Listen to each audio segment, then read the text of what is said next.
Si muriera antes de despertar, de William Irish. La pequeña que tenía el pupitre delante del mío en el quinto A se llamaba Millie Adams. No recuerdo mucho acerca de ella, porque yo tenía 9 años en ese entonces. Ahora voy a cumplir 12. Lo que recuerdo con toda claridad son aquellas sus golosinas y que, de pronto, no la volvimos a ver. Mis compañeros y yo acostumbrábamos molestarla mucho. Más adelante, cuando ya fue tarde, deseé que no lo hubiéramos hecho. No era porque tuviéramos nada contra ella, sino porque era una chica. Usaba el cabello peinado en trenzas que le colgaban en la espalda. Yo me divertía metiéndolas en mi tintero, o si no, pegándoselas con chicles. Purgué más de una penitencia por ese motivo. La seguía a través del patio de la escuela, tirándole de las trenzas y gritando «ding, ding», como si fueran campanas. En esas ocasiones ella me decía «te voy a acusar a un policía». «Ajá», le contestaba yo para desarmarla. «Mi padre es detective de tercer grado». «Bueno, entonces te acusaré a un detective de segundo grado. Es más importante que uno de tercer grado». Esa contestación me fastidió. Así que por la tarde, cuando volví a casa, le pregunté a mi padre lo que significaba. Mi padre miró un poco avergonzado a mi madre y fue ella la que me contestó. «No muy superior. Se necesita un poco más de experiencia, eso es todo. Tu padre llegará a ser uno de ellos, Tommy, cuando tenga 50 años». Esto pareció mortificar a mi padre, pero no dijo nada. «Yo seré detective cuando sea grande», dije. «Dios no lo permita», dijo mi madre. Me dio la impresión que más que hablar conmigo, hablaba con mi padre. Nunca a tiempo para las comidas, levantarse a mitad de la noche, arriesgando la vida y la mujer sin saber cuándo lo verá llegar en una camilla o no lo verá nunca más. ¿Para qué? Para una pensión apenas suficiente para no morirse de hambre una vez que han dado toda su juventud y fortaleza y ya no les sirve más para nada. A mí me pareció maravilloso. Mi padre sonrió. Mi padre fue detective, y yo recuerdo haber dicho las mismas cosas cuando tenía la edad de Tommy. Y mi madre le contestaba como tú lo haces. No puedes disuadirlo, está en la sangre. Será mejor que te acostumbres a la idea. Sí, pues saldrá de la sangre, aunque tenga que usar la parte de atrás de un cepillo para disuadirlo. A causa de que la molestábamos, Millie Adams adquirió la costumbre de tomar su lunch en la clase, en lugar de hacerlo en el patio. Un día, en el momento en que yo me disponía a salir de clase, Millie abrió la cajita en que llevaba su almuerzo y yo alcancé a ver los caramelos verdes en el interior de la caja. No eran de los más baratos, sino de los que costaban un níquel cada uno, y los verdes son de limón, mis preferidos. Por ese motivo me quedé y traté de hacer las paces con ella. «Seamos amigos», le dije. «¿De dónde sacaste eso?» «Alguien me los dio», me contestó Millie. «Es un secreto. Las chicas son siempre iguales. Cada vez que uno les pregunta algo, ellas no pueden contestar, porque se trata de un secreto». Por supuesto que yo no le creí. Millie no tenía monedas para caramelos. Y el señor Biederman, propietario de la dulcería, no los fiaba nunca, y menos lo iba a hacer con caramelos de 5 centavos envueltos en papel encerado. «Apuesto a que los robaste», dije yo. «No», exclamó Millie indignada. «Te digo que me los dio un hombre, es muy simpático, estaba en la esquina cuando yo venía esta mañana para la escuela. Me llamó y sacando unos caramelos de su bolsillo me dijo, «Oye, pequeña, ¿quieres un dulce?». Me dijo que yo era la chica más linda que había visto pasar esa mañana, mientras él estaba. De pronto Millie se cubrió la boca con la mano y exclamó, «Oh, me olvidé, él me advirtió que no se lo dijera a nadie, si no, no me daría más caramelos». «Déjame probarlos», le dije yo, «y no se lo diré a nadie». «¿Lo juras?». Yo hubiera jurado cualquier cosa con tal de probar el caramelo. Se me estaba haciendo agua la boca, así que juré y prometí. Y una vez que uno hace estas cosas, ya no las puede repetir a nadie, especialmente si se es hijo de un detective de tercer grado como mi padre. Yo no era como los demás compañeros, y no podía faltar a mi palabra, aunque ésta fuera dada a una chica tonta como Milly, so pena de ser un traidor. Mi padre siempre me decía esto, y él no decía más que la verdad. Al día siguiente, cuando Milly abría su caja de mediodía, tenía un caramelo de naranja. También estos son mis preferidos. Por supuesto que no me moví del lado de Milly y compartimos el caramelo. Hmm, me dijo en un momento en que se sintió inclinada a hacer confidencias. Es un hombre simpaticísimo, tiene unos ojos enormes y está siempre mirando en derredor. Mañana me va a dar un caramelo de canela. Apuesto a que se olvida, dije, pensando en que la canela constituye una de mis golosinas preferidas. Me dijo que, si se olvidaba, yo debía recordárselo. Además, puedo ir con él y tomar todos los que quiera. Tiene una gran casa en el bosque, llena de caramelos, pastillas de goma y tizas de colores. Y puedo hacer todo lo que quiera. ¿Y por qué no lo has hecho?, pregunté, pensando que ninguna chica en su sano juicio debía desperdiciar esa oportunidad, aunque sabía que estaba haciéndosela importante. Porque faltaba un minuto para las 9 y la campana estaba sonando. ¿Quieres que pierda el premio de puntualidad? Pero mañana saldré más temprano de mi casa y así tendré mucho tiempo. Cuando salimos a las 3 de la tarde, tuve buen cuidado de mantenerme alejado de ella. No quería que mis compañeros pensaran que me estaba aficionando a las muñecas. Pero Milly se me acercó justamente cuando yo empezaba a jugar a la pelota con Eddie Riley. Ya habríamos andado una manzana camino de nuestros hogares, éramos un grupo numeroso, cuando Milly me tiró de la manga. Mira, susurró, ahí está el hombre que me da los caramelos. ¿Lo ves ahí debajo de ese toldo? ¿Me crees ahora? Yo miré y no encontré nada maravilloso en lo que vi. Era un hombre que vestía un traje raído, que tenía unos brazos tan largos que le llegaban a las rodillas. Me hacía recordar los monos del zoo. La sombra azulada del toldo medio le ocultaba la cara y los hombros, pero aquellos ojos saltones brillaban a través de la sombra. Con un cortaplumas se estaba escarbando un dedo y miraba continuamente en derredor, como si no quisiera que nadie viera lo que estaba haciendo. Yo me sentía avergonzado de que Eddie Riley me viera hablando con una chica. Por lo demás, Milly no tenía más caramelos, así que le dije, «Uf, ¿y a quién le interesa?», rezongué. «Eddie, tírame la pelota». Por 2 veces Eddie no pudo atajar mis tiros, y en un momento en que él corría tras la pelota, yo aproveché para mirar en derredor. Milly y el hombre iban tomados de la mano caminando calle abajo. De repente el hombre se separó y caminó en dirección opuesta, como quien ha olvidado algo. En eso llegó el señor Murphy, el agente de tránsito, y se paró frente a la escuela, como lo hacía siempre a la hora en que salían los alumnos. Eso fue todo. Al día siguiente, Milly perdió su premio de puntualidad, ya que no fue a la escuela en todo el día. 2 días después, yo esperaba ansioso la llegada de Milly y toda la cantidad de caramelos que, según me había dicho, iba a compartir conmigo, pero el pupitre de Milly permaneció vacío. El director de la escuela vino antes de las 3, acompañado de 2 hombres vestidos de gris que parecían oficiales de policía, pero aunque estos se quedaron en el hall, nosotros estábamos asustados, pensando que alguien se había quejado de que habíamos roto el vidrio de alguna ventana, pero no era eso ni nada por el estilo. El director quería saber si alguno de nosotros había visto a Milly Adams, camino de la escuela 2 días antes. Una chica levantó la mano y dijo que ella había ido a buscar a Milly ese día, pero no la había encontrado. Milly había salido de su casa más temprano que nunca, a las 8:15. Yo estuve a punto de decirles que Milly me había contado acerca de la casa del bosque llena de caramelos, pero recordé que había jurado y prometido y, además, que mi padre era un detective de 3er grado, así que me contuve. Por lo demás, todo eran embustes y lo único que conseguiría sería que me mandaran a un rincón. Nunca más volvimos a ver a Milly. Un día, más o menos 3 meses después de lo que acabo de relatar, vimos a Miss Hammer, nuestra maestra, con los ojos enrojecidos como si hubiera llorado.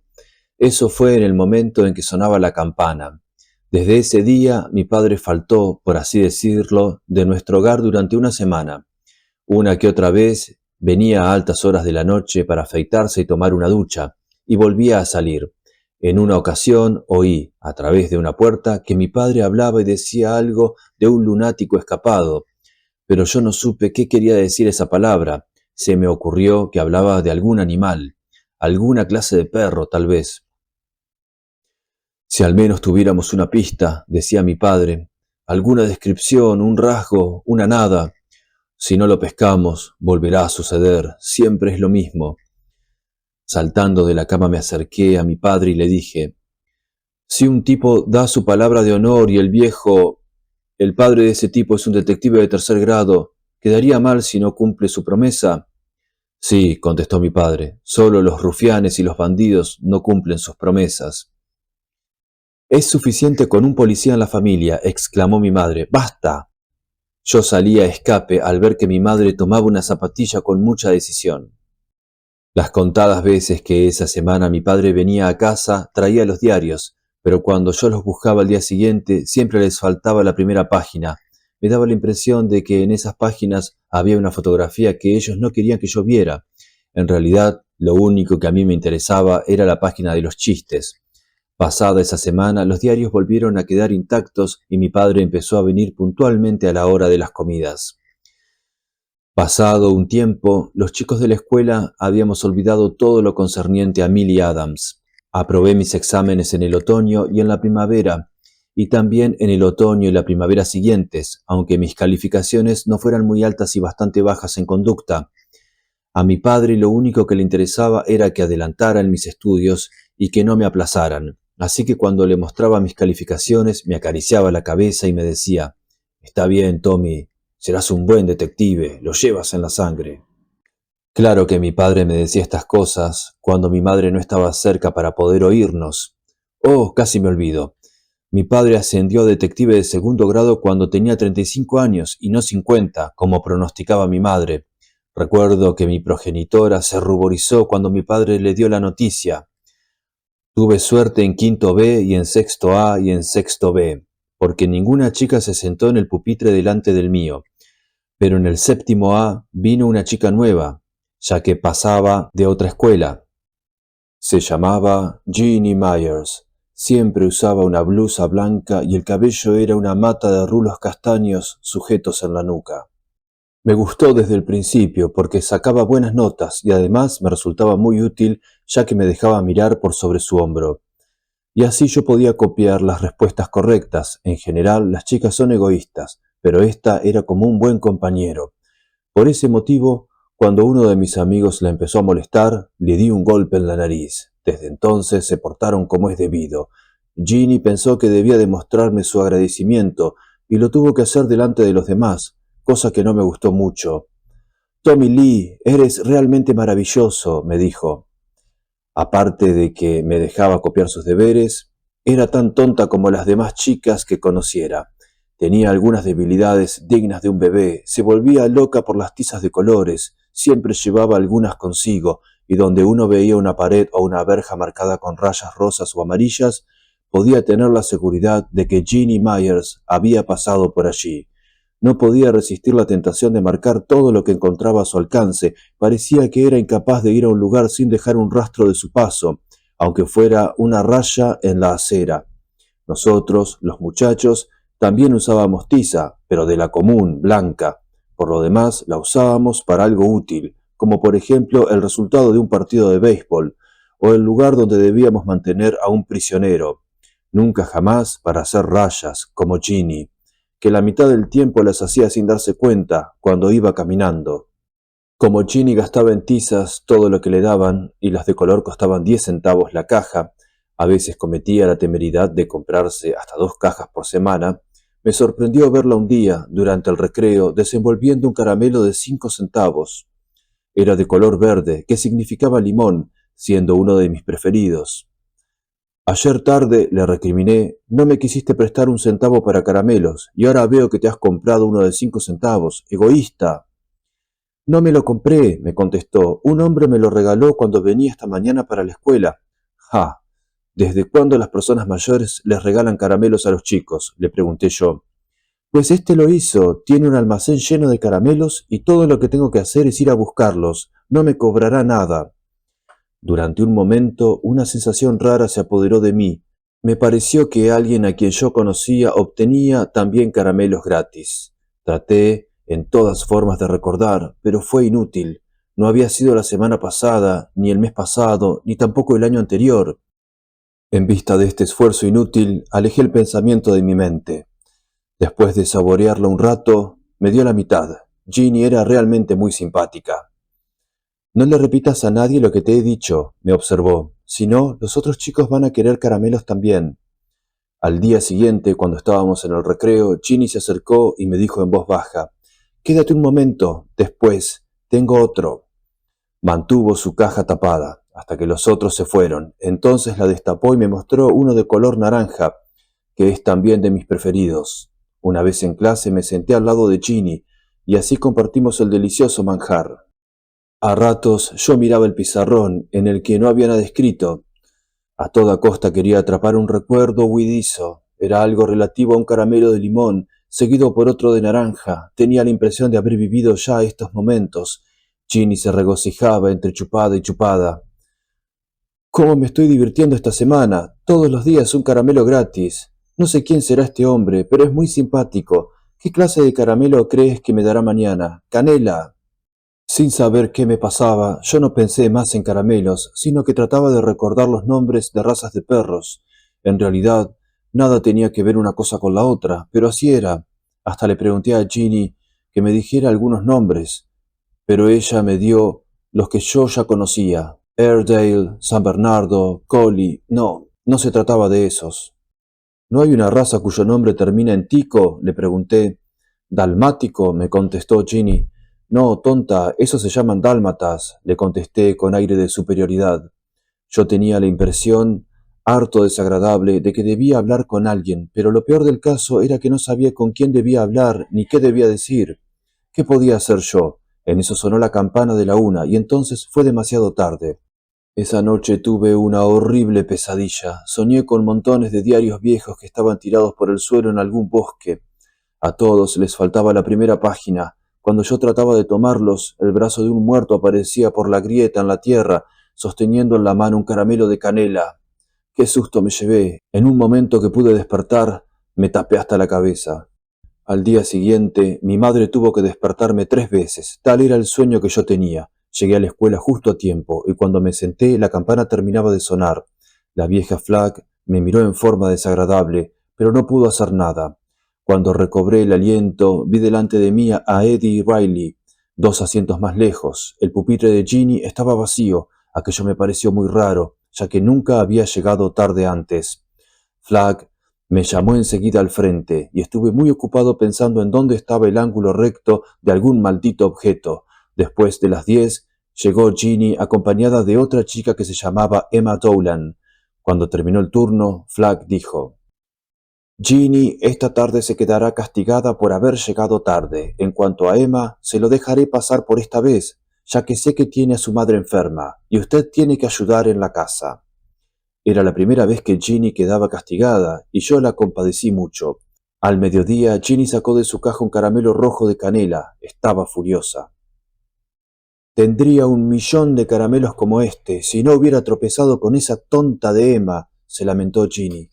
«Íbamos al lugar donde él guardaba los caramelos, y tuvo que llegar Emma y echar a perder todo.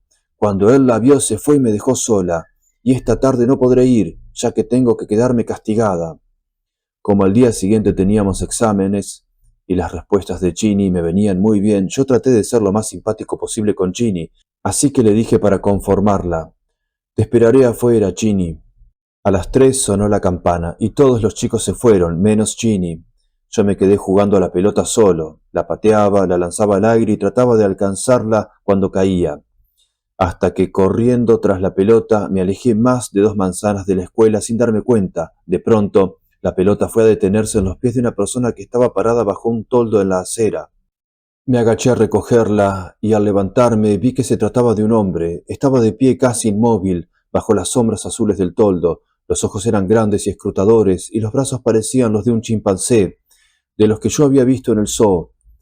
No pude darme cuenta qué significaba el movimiento que hacía con los dedos. Los abría y los cerraba como si quisiera agarrar algo que se le escapaba. Apenas si me miró. Tal vez los chicos de mi edad no le interesaban.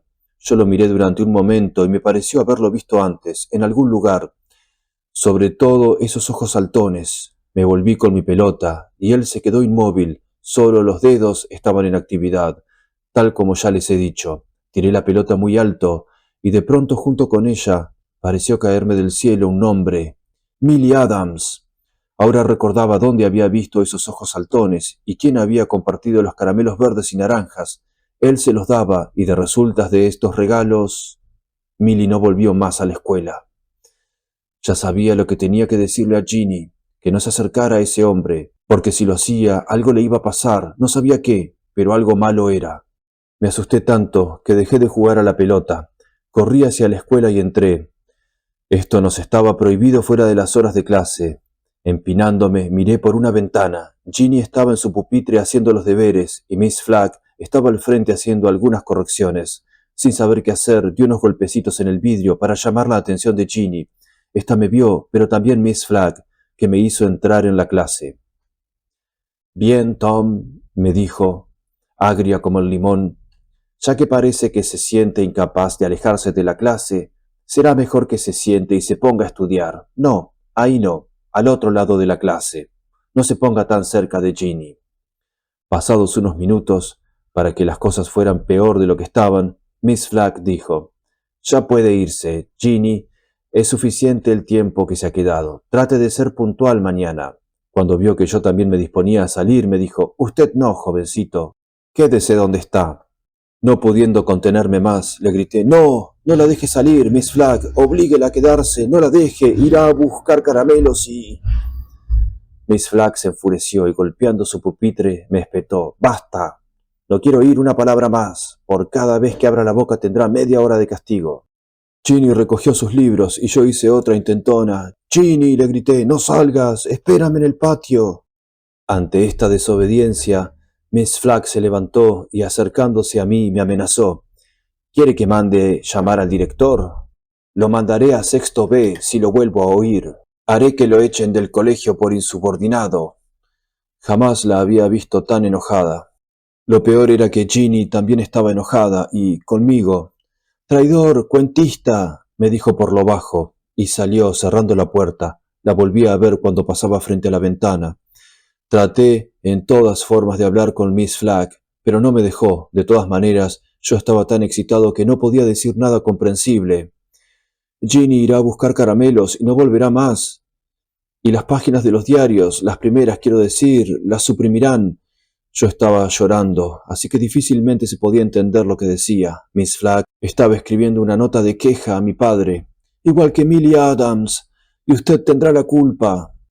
Miss Flagg no estaba en la escuela cuando sucedió lo de Millie, así que menos podía entender lo que quería decirle.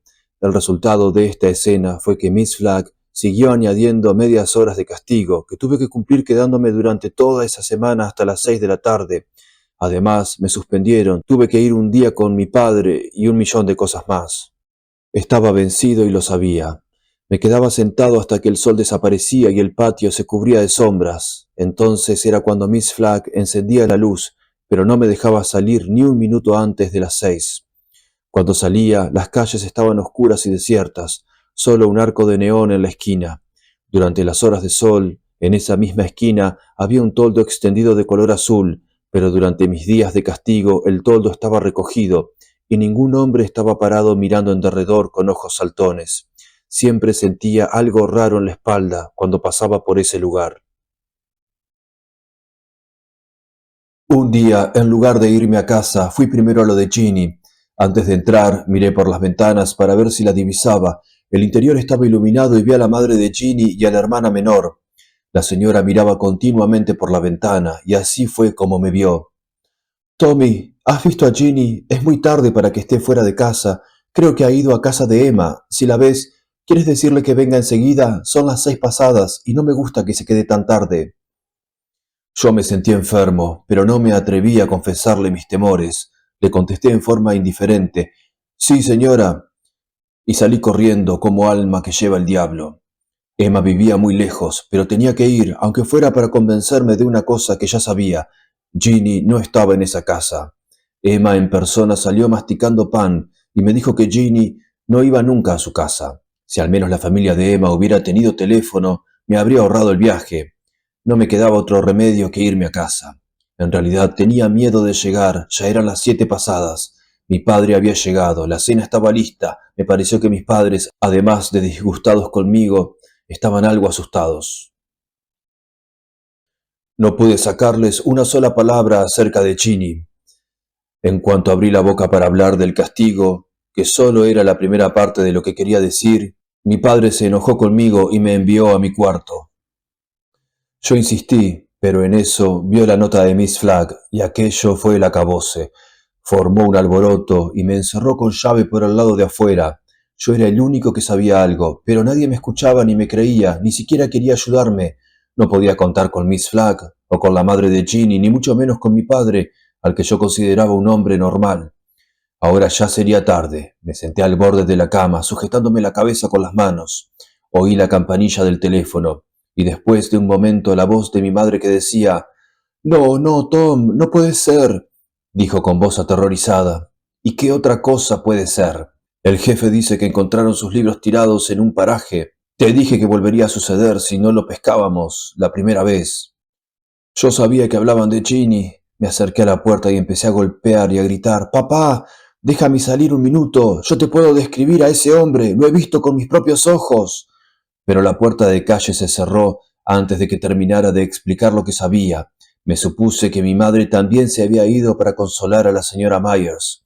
Seguí golpeando, aunque sabía que en la casa no había nadie más que yo. Sin saber qué hacer, me volví a sentar al borde de la cama, con la cabeza entre las manos, pensando en qué forma iban a pescar al hombre si no lo habían visto en su vida. Yo lo conocía y no me querían dar la oportunidad de decirlo. Tenía que quedarme encerrado, yo, el único que sabía cómo eran las cosas. El pensar en Ginny me dio miedo. A pesar de estar en mi propia casa, trataba de imaginarme qué le podría hacer a Ginny un hombre como ese, algo terrible, con toda seguridad, si no, no hubieran llamado a mi padre después de terminar su tarea diaria. Me levanté y, con las manos en los bolsillos, fui a mirar por la ventana. Qué oscuro estaba todo. La calle solitaria, apenas iluminada por un farol en la esquina. Otra vez pensé en Ginny, sin tener a nadie junto a ella para que la ayudara. Sin darme cuenta de lo que hacía, saqué una cantidad de objetos de los bolsillos, bolitas, clavos, fósforos y un trozo de tiza. Permanecí mirando la tiza y recordando cómo Ginny siempre... Levanté la hoja de la ventana y, pasando una pierna por el alféizar, empecé a apoyarme en la cañería. Vivíamos en el segundo piso de una casa de departamentos. Tal vez una persona mayor hubiera tenido mucho trabajo para bajar, pero yo, con mi poco peso y la ayuda de una enredadera, me deslicé sin mayor dificultad. Una vez en la calle, salí corriendo por las dudas de que llegara mi madre. No tenía temor de encontrarme con mi padre, ya que cuando lo llamaban por la noche, pasaban días antes de que volviera a aparecer por casa. Una vez que me alejé del camino que seguía Ginny, se me acabó la preocupación de que me pudiera encontrar con algún conocido.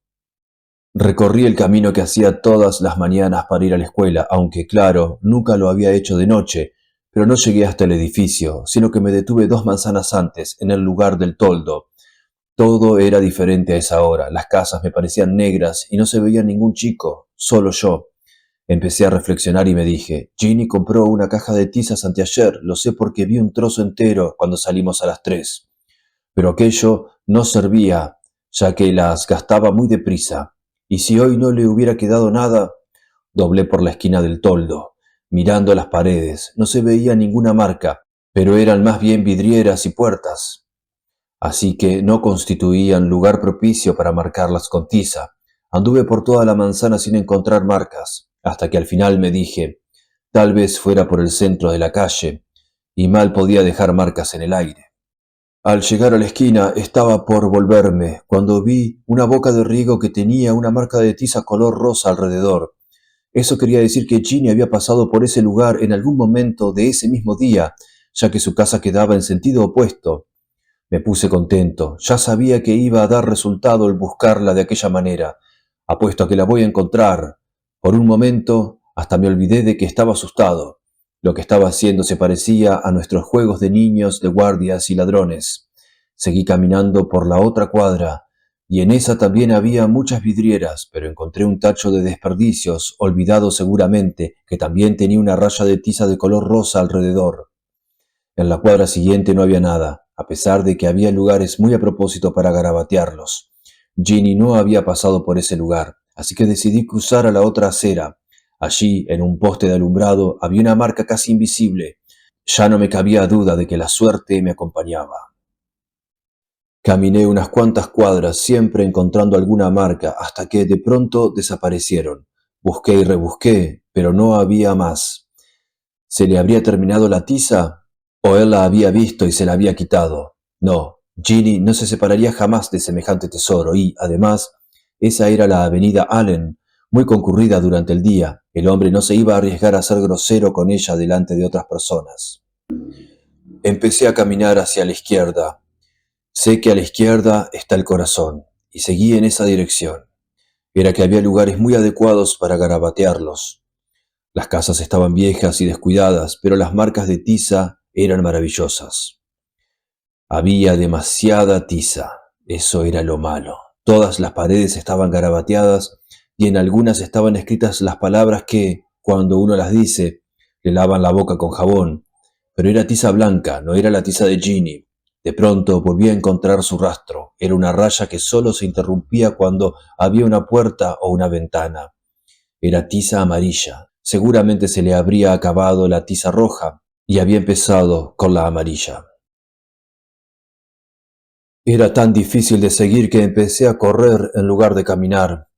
Mejor no lo hubiera hecho. De pronto, en mi loca carrera, llegué a un pequeño paraje donde había varios hombres. Un auto estaba estacionado en la esquina, con los faros encendidos, pero lo que más me asustó fue que uno de esos hombres era mi padre, y estaba parado en medio de los otros. ¡Qué salto di hacia atrás! Felizmente estaba de espaldas a mí, así que no me vio. Oí que decía: por alguno de estos lugares, cuanto antes empecemos a registrar las casas, mejor será. Uno de los hombres tenía un libro de los que usamos en el colegio, con el nombre escrito en la parte interior de la tapa. Me pareció que era un libro de aritmética. Me escondí del otro lado del auto, tratando de evitar las luces. La raya de tiza amarilla seguía sin interrumpirse. Me moría de ganas de encararme con mi padre y decirle: «Papá, no tienes más que seguir esa raya y encontrarás a Ginny». Pero no tuve valor. Si me llegaba a ver en la calle esas horas, y especialmente después de haberme dejado encerrado, era capaz de darme una paliza delante de todos esos hombres. Así que no tuve más remedio que seguir solo en la oscuridad de aquel paraje, tras la línea amarilla, y deseando fervientemente que mi padre no se enterara jamás de que yo había pasado por aquel lugar.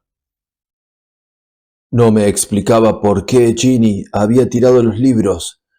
No era tan tonta como para hacer semejante cosa con algo que era propiedad de la escuela, y la prueba de que nada le había pasado era que la raya de tiza continuaba como si tal cosa. La única explicación que encontraba al asunto de los libros abandonados era que tal vez el hombre se ofreció para llevárselos para que Ginny no se cansara, y en un momento en que ella se distrajo, él los había tirado, pensando que la chica no los necesitaría más. O también podía ser que el hombre le dijera que, como iban a volver pronto, los dejarían allí para recogerlos después. Pero caminaron mucho, y yo me convencí de que Ginny jamás se dio cuenta de que sus libros habían quedado abandonados. De pronto las casas fueron espaciándose hasta que no había más que terrenos baldíos. Tampoco había lugares propicios para marcarlos con tiza.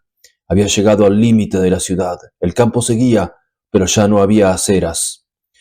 Nunca había estado antes por aquellos andurriales y estaba bastante asustado. La última casa que pasé tenía una marca de tiza. La continuación de la línea debió quedar en el aire. Así que me propuse seguir esa línea imaginaria.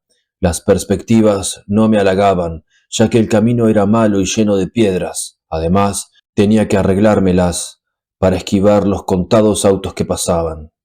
Algo más lejos, a mí me pareció como a una milla, vi una empalizada de madera. Cuando llegué, y tardé bastante tiempo en llegar, me alegré de haberlo hecho. Los soportes de la empalizada, que eran más o menos de mi altura, estaban marcados con tiza amarilla. Hasta esta distancia, Ginny había permanecido fiel a su costumbre. En horas de la tarde, este lugar debía ser muy solitario. Ahora era terrible.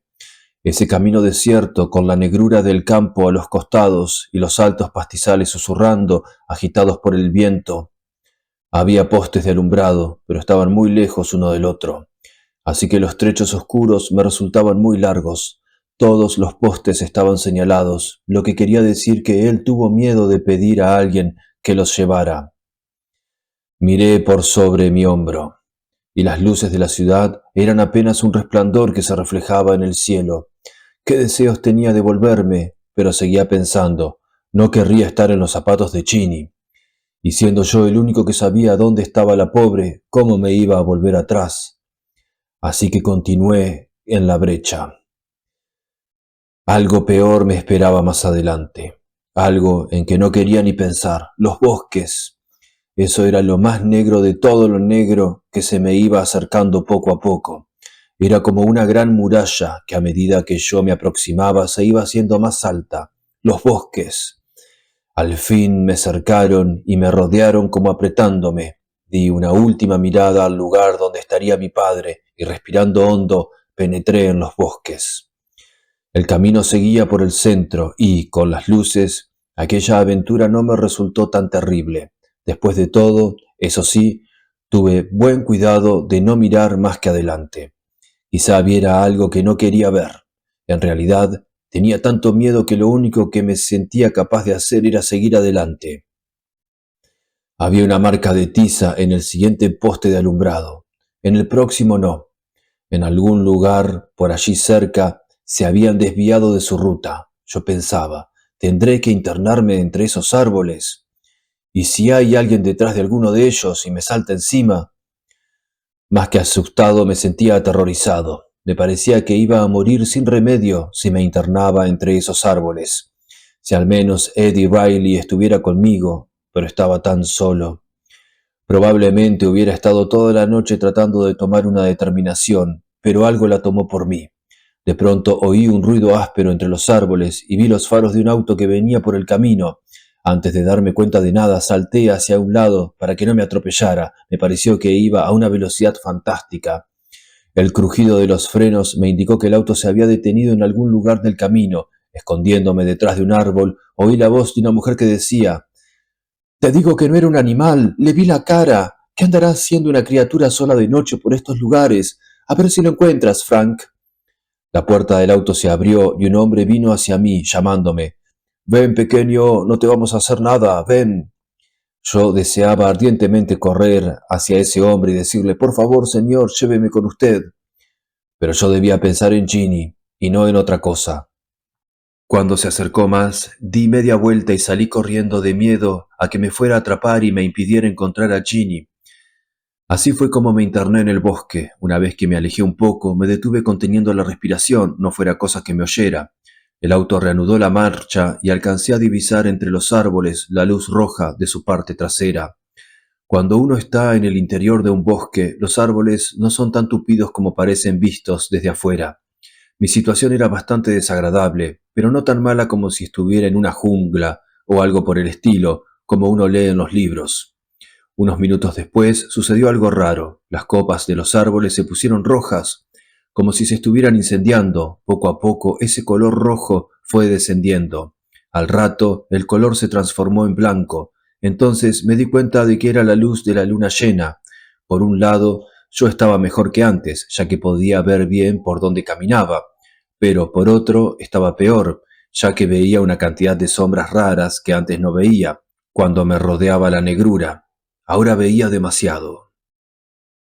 Penetré en el bosque sabiendo que no volvería a ver el camino, pero estaba demasiado asustado para preocuparme de ello. De vez en cuando me parecía ver algo y salía corriendo en dirección contraria. En una de esas corridas tropecé con una cosa que brillaba a la luz de la luna. Lo que vi apresuró los latidos de mi corazón. Tirada en el suelo estaba la caja en que Ginny llevaba su almuerzo a la escuela. Seguramente pensó traerla llena de caramelos. En ese momento tuve la certeza de que Ginny, al llegar a ese lugar, no siguió caminando por su propia voluntad. Seguramente el hombre le estuvo hablando todo el tiempo para entretenerla y para que no se diera cuenta de que se iban internando en el bosque y cada vez más lejos. Pero aquí era donde Ginny había notado que algo andaba mal. Además de la caja, encontré otras cosas. Me costó un poco de trabajo, pero encontré 2 pedazos de tiza que alguien había pisado y estaban rotos. También encontré la cinta que Ginny llevaba atada a la cintura. El lazo estaba roto, como si se le hubiera enganchado al querer escapar. Oh, Ginny, pensé yo, ¿te habrá matado? Un poco más adelante de la negrura en que me encontraba, descubrí un sitio iluminado por la luz lunar. Corrí hacia él, apretando en mis manos los efectos de Ginny. Cuando llegué, supe que ese era el lugar. No veía nada ni oía nada que me lo indicara, pero lo supe. Parecía que ese sitio me estuviera esperando. Era un lugar más espacioso que el anterior, y en el centro había una casa vieja en estado de abandono. Las ventanas no tenían vidrios y parecía deshabitada desde mucho tiempo atrás. Quizás alguna vez fuera una granja. Había árboles grandes en la parte posterior y por delante la ocultaban árboles pequeños. A la luz de la luna, el viejo edificio parecía decirme: «Ven, pequeño, acércate, para poder devorarme luego». Di un rodeo evitando los árboles. Ojos misteriosos parecían mirarme desde las negras bocas de las ventanas, esperando que me acercara. Al fin me decidí y me acerqué al lugar en que la casa proyectaba su sombra. Allí no me podía traicionar la luz de la luna.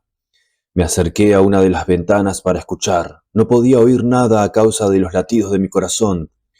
Lo más bajo posible, susurré: «¿Estás aquí, Ginny?»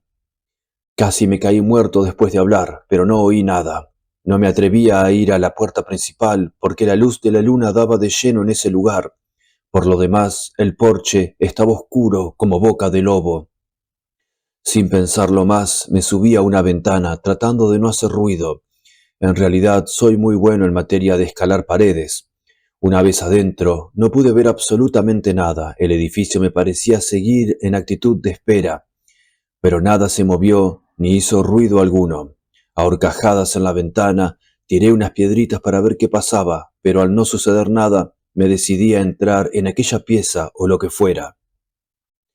Esperé que unas manos me atraparan, pero no pasó nada. Poco a poco vi que la luz de la luna iluminaba el frente de la casa, y ella me sirvió de guía.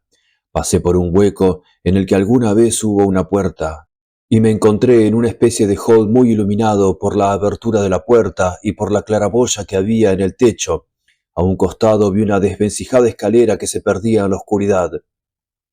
Puse la mano en el pilar del pasamanos, armándome de valor. Subí despacio, deteniéndome en cada escalón. Estos crujían y en un momento dado me pareció que la maldita casa se venía abajo, pero no pasó nada, ni nadie apareció. Yo estaba con la lengua fuera del susto. La casa seguía a la expectativa. Cuando llegué arriba, encontré a un lado una puerta cerrada, al menos había una puerta. La fui empujando para abrirla. Yo me decía que si alguien estaba detrás de ella, ya me habría huido hacía rato. Estas reflexiones las hacía para conformarme. Ojalá no hubiera nadie. Y al fin miré al interior por la abertura. La pieza debía estar iluminada por la luz de la luna, pero tenía las persianas bajadas sobre las ventanas y sin vidrios. Unos rayitos de luz penetraban por las persianas. Me atreví a susurrar: «¿Estás ahí, Ginny?» Esta pregunta la hice una vez en cada pieza. En la última, alguien tosió en respuesta a mi pregunta. Me tapé la boca con la mano para no gritar. Transpiraba como si fuera verano, a pesar de estar en pleno invierno. De pronto, me quedé helado al volver a oír la tos. Parecía la tos de una criatura, y reuniendo el poco valor que me quedaba, me apoyé en la puerta para reprimir el deseo de correr escaleras abajo. Pensándolo bien, me parecía más bien un pedido de socorro. En el suelo había un montón de desperdicios, o lo que fuera. Volví a llamar un poco más fuerte: «Ginny». En el colmo de mi desesperación, los bultos o lo que fuera que había en el suelo empezaron a moverse. Me parecía que de ese promontorio salían ratas o víboras. Me sujeté firmemente a la puerta para no caer redondo al suelo. Lo que salió de ese promontorio fueron 2 pies pequeños. Uno era negro porque tenía una media puesta, el otro era blanco y estaba sin media. El miedo se me pasó repentinamente porque sabía Aún en la semioscuridad podía ver la blusa. El motivo por el cual tosió era que tenía una mordaza. Corrí un buen riesgo y encendí un fósforo. Podría haber subido las persianas, pero eso me iba a llevar más tiempo. La luz del fósforo nos indicó que no había nadie más que nosotros en la habitación. Los ojos de Ginny brillaban, pero estaban ojerosos de tanto llorar. Observé el nudo de la mordaza y después apagué el fósforo. Necesitaba las 2 manos para deshacer el nudo. Me fue bastante bien, ya que soy diestro en esta clase de cosas. Ginny tenía las manos atadas a la espalda y los pies sujetos en forma muy apretada. Las manos me resultaban algo pequeñas para esta faena. Me pareció que pasaban siglos mientras terminaba. A cada momento tenía el presentimiento de que unas manos se posesionaban de mi cuello. Pasándole el brazo por la espalda, la ayudé a sentarse. Ginny lloró un poco más, tal vez porque ya había adquirido la costumbre. ¿Hacia dónde se fue?, le pregunté. Entre sollozo y sollozo salió un hilito de voz. No sé, me contestó al fin Ginny. ¿Hace mucho que no lo ves? Desde que apareció la luna. Salió de casa. Me pareció oír sus pasos afuera.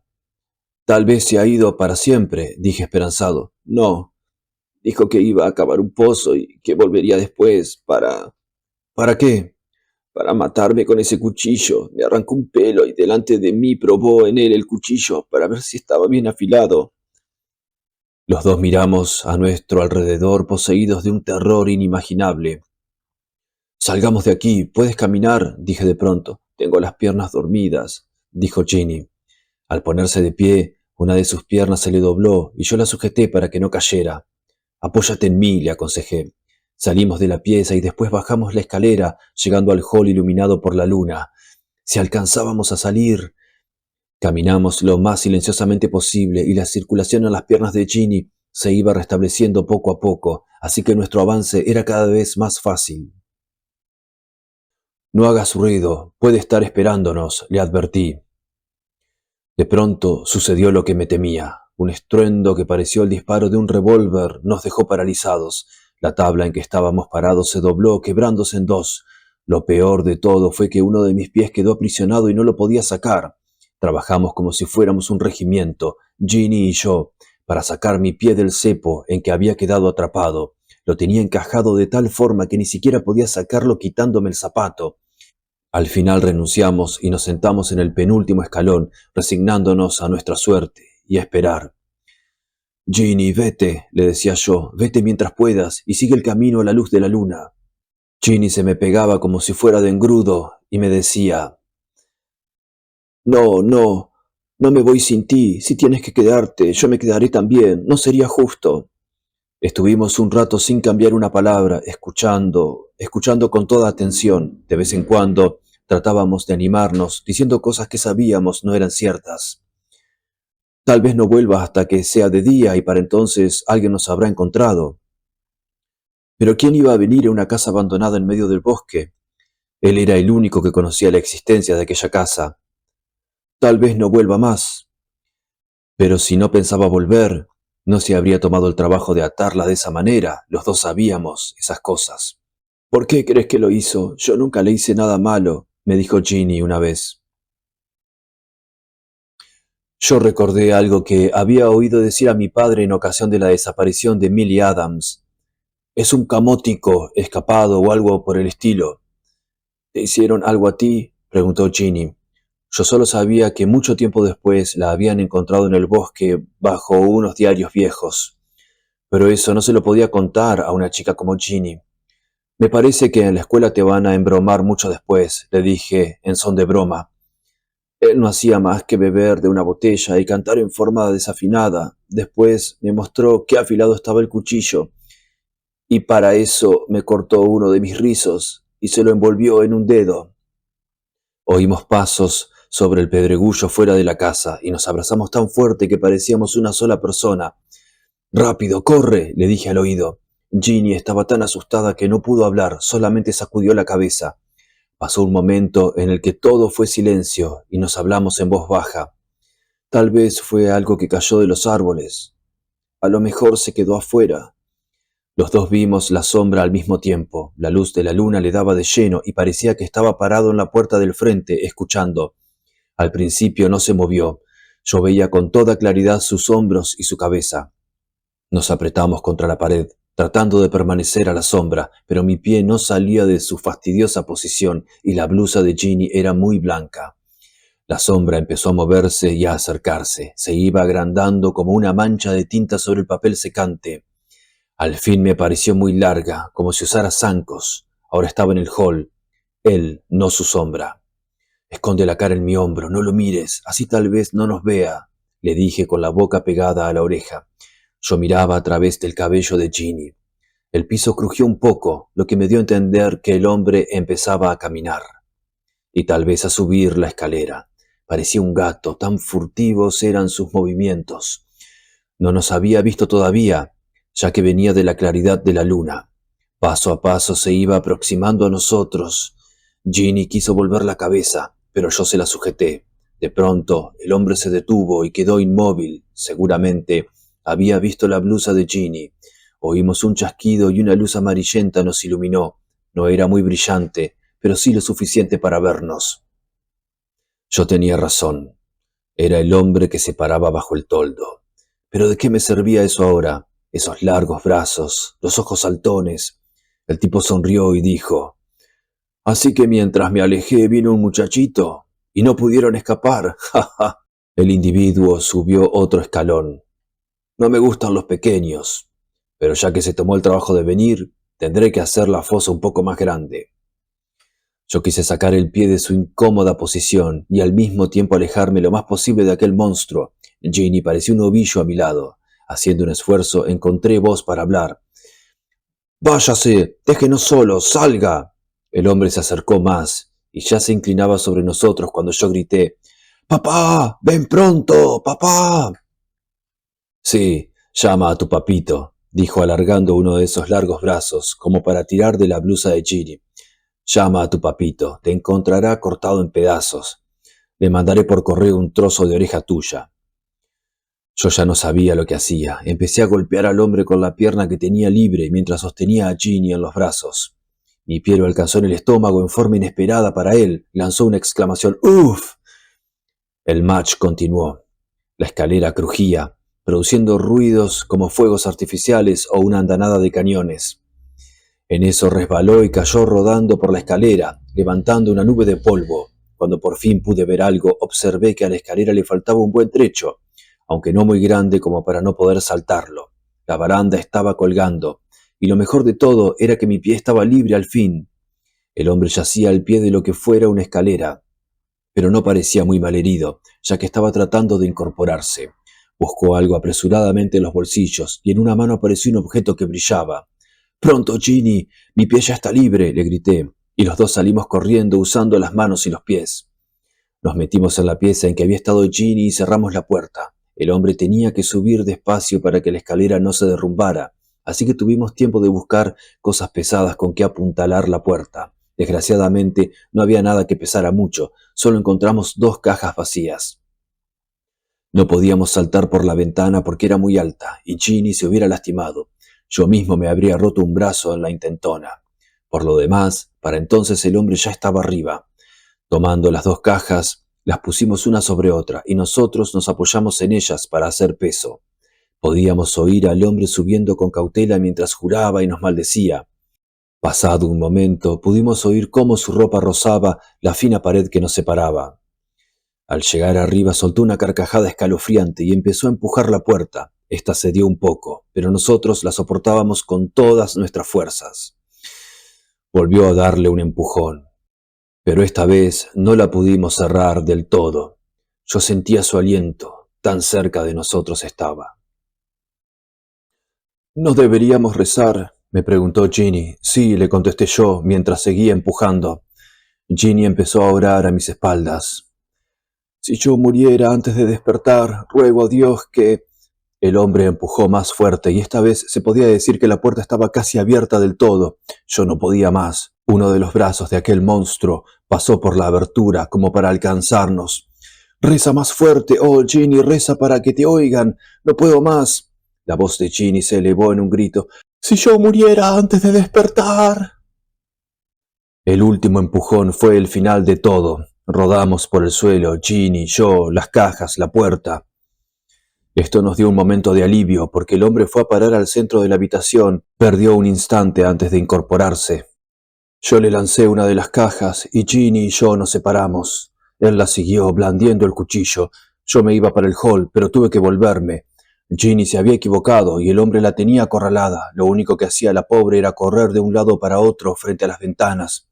El tipo brincaba de un sitio a otro con el cuchillo en la mano. Ginny y yo gritábamos como locos. Aquella casa, tan tranquila unos momentos antes, parecía ahora un manicomio.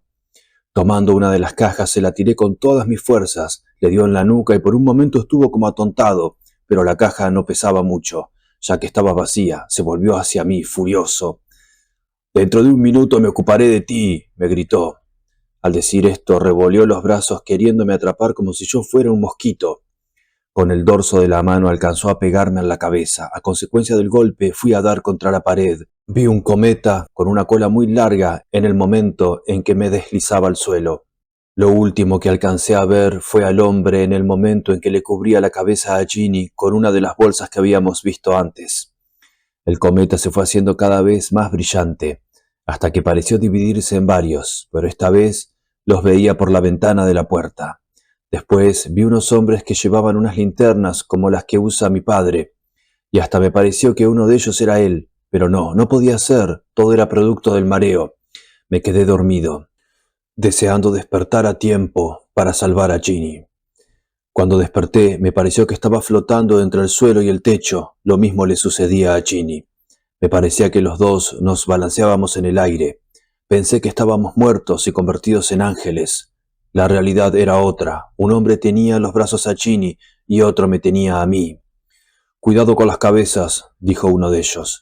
Ninguno de los que venía era mi padre. De pronto lo vi manoteando con un cuchillo en la mano, mientras uno que estaba con él trataba de sujetarlo. Mi padre decía: «Qué lástima que no llegué antes. Difícilmente lo hubiera dejado vivo, sin testigos delante». A Ginny y a mí nos llevaron al médico en cuanto llegamos a la ciudad. Dijo que estábamos bien, solo que durante un tiempo tendríamos pesadillas. Yo me pregunté cómo sabía de antemano qué clase de sueños tendríamos. Cuando volvimos a casa le pregunté a mi padre: «¿Estuvo mal lo que hice? ¿Cómo me porté?». Mi padre se sacó la insignia y me la prendió en mi pijama. «Pareces un detective», fue todo lo que me contestó. Ah, casi me olvido de decir una cosa. A Ginny no le gustan más los caramelos.